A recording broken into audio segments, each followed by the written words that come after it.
Hello and welcome. My name is Deborah Rethwin Arvenlow, and I'm a blogger and photographer for Second Life. Today I'm going to show you how to create the blurred background effect for green screen photos.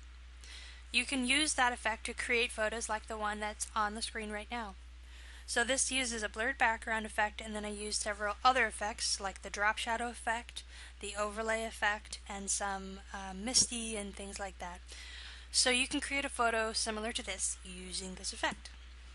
The first part of this tutorial is just going to be me showing you the basic how to create the lens blur, and then afterwards I'm going to go into a little bit more depth on keeping the aspect ratio of your photo cool with the background effect. So you can tune out if you don't really want to know about the aspect ratio part after I've taught you the blur effect itself. So let's move on. I'm going to do the blur effect on a portrait. So I've got my portrait, and then I have a background that I want to use with my portrait. So one of the important things to know about backgrounds is that in order to protect yourself from legal liability, you should find royalty-free backgrounds or backgrounds where you can give credit to the person who created them in order to prevent some legal problems that could arise, especially if you do photography for profit, because that can put you in a bit of trouble. So I have Googled some royalty-free photos to use, so that's what I'm using for this. You can also just take landscape photography in Second Life and then insert your photo on top of it with the green screen. And the reason that you might want to do that is if you want a little bit more freedom with your editing tools so that you can use clipping masks on your avatar to create cool effects as opposed to just photographing yourself in a set. Okay, so we're just going to select this canvas. We're going to hit Control A to select the canvas, and then we'll hit Control C to copy the canvas. Now I'm going to go to my main photo, and I'm going to paste this image in my photo. So this is a little bit of a small image, but it doesn't really matter because I'm going to blur it anyway, so even if it pixelates a little bit, it's not going to really matter. If the photo is extremely small, like it looks like the size of a pinky nail when you paste it, that may be a little bit too small, but it doesn't have to be the same size as your actual photo. So I'm going to resize this image. I'm going to hit Control T to open my free transform tool. Then I'll hold Shift and drag the bottom down. That constrains my proportions as I resize. And I can do the same thing up here, make this nice and big. Okay, now I'm going to click the check mark, and I'm going to move this sort of center and drag it behind my photo.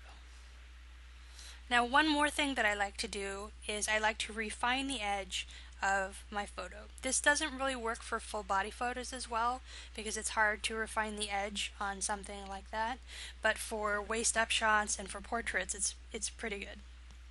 So I'm going to select my main photo layer, which is this layer, and then I'm going to use the magic wand tool to select the areas around my photo. In order to select more than one area, you hold the Shift button and then you can select another area. So I've selected like the whole around my avatar, but now I need to select the inverse of that so it actually is going to affect this part of my photo. So I'll hit Select and Inverse. Now it has selected my avatar. In order to refine the edge, you can just click the Refine Edge button once you've selected your item. And it will pull up a window that asks me about refine the edge, and it shows me a preview of my refined edge. So these settings are what works for this size photo. You may have to change your settings based on the size of your photo. So if you notice you have too much gone, let me move this feather up. If you notice that it is taking too much of your image, you're going to want to reduce your feathering. So you don't want it to take too much. You really want it to just be just the slightest outline, make it sort of look fuzzy. So we'll click OK, and it will have selected that area. So now I'm just going to go down to Layer Mask And with this layer selected, I'm going to click Layer Mask. And it automatically removes the part that I've feathered. So it's not a very big difference, but it helps to blend your photo into the background. This does not always work, especially if you have a background with a lot of contrast or a lot of color. It can look a little unnatural, but most of the time this will work to create a softer effect to make the background not stand out so much against your avatar. So let me show you the before and after. I'll right click this and disable the layer mask. So this is what it looks like originally. You can see there are a lot of sort of hard edges. And then if I enable the layer mask, just ever so slightly soften these edges. It's not a really big effect, but it does make the background look more natural. Now for the actual blur part, we're going to select the background layer, and then we're going to simply go to Filter, Blur, and Lens Blur.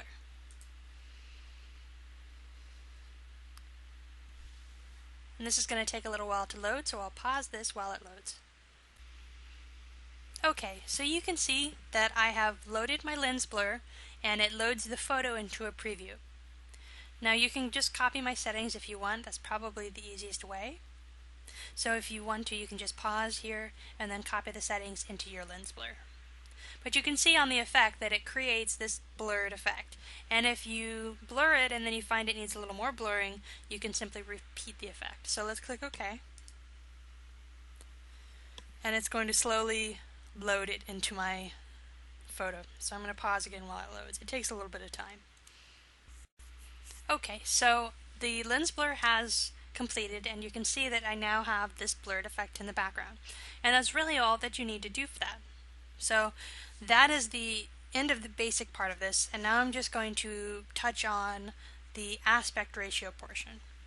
So aspect ratio doesn't matter too much when you're talking about portraiture. It doesn't really matter what part of the background you use.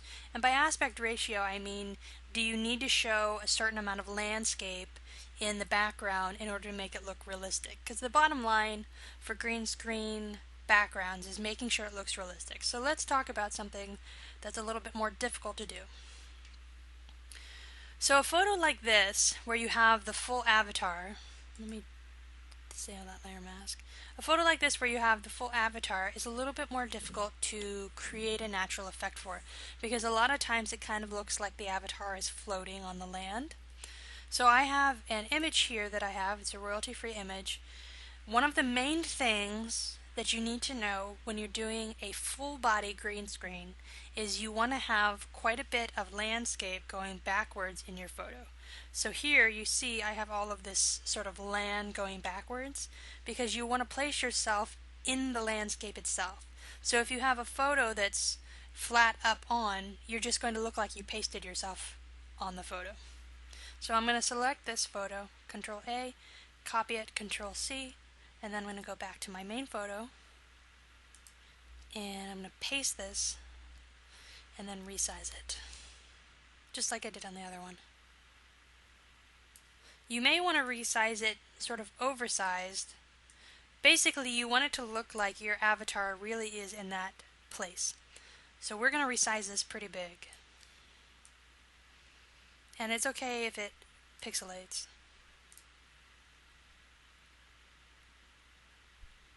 So we'll wait for it to save. Okay, so I have my photo here, and I have a lot of the landscape part in my background.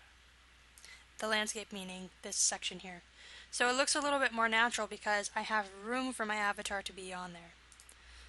So let's select all this. I'm going to resize my avatar a little bit. A little bit smaller. And then I'll move it into the background. Basically what you want is the effect that your avatar is standing in the background as opposed to on top of the background pasted. And then if you use a layer mask, this one's a little bit extreme.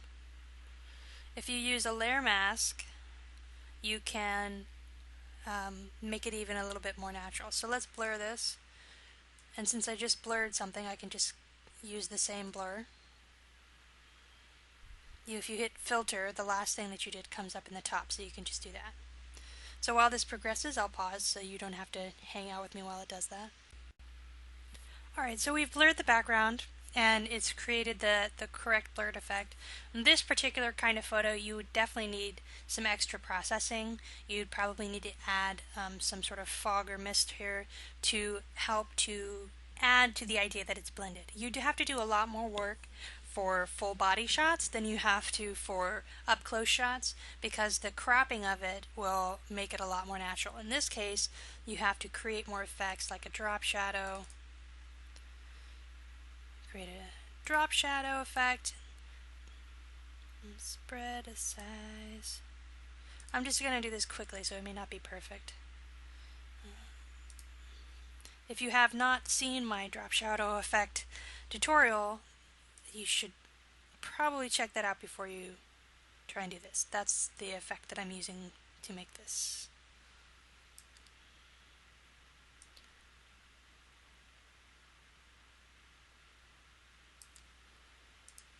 So there's a bunch of types of effects that you can do to help make it look more like you actually belong in the photo. But like I said several times already, I'm sure, the full body photos take a lot more work to make it look natural on backgrounds. Okay, then the third kind of look is the partial body. So this one also is almost as easy as the portrait one to make it look natural. It's just about the cropping that matters. So I've got another royalty-free background. We'll copy it. We'll paste it in. We resize it.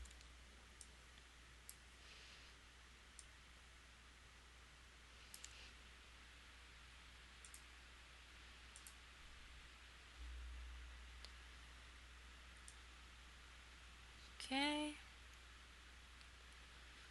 So in this case, you'll probably want to get just a little bit of the landscape part of it. So you see, because my avatar is cropped here, I don't need as much of the landscape as I did on this photo. In this one, I need a bunch of landscape because I need a place to put my avatar. In this one, because I'm only showing a small portion of my avatar, I don't really need as much space. So that's what I mean by aspect ratio, because in the full body shots, you need a bunch of landscape.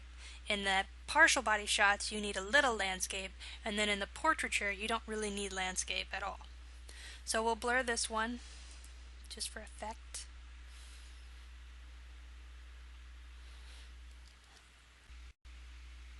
Okay, and so I've blurred the photo.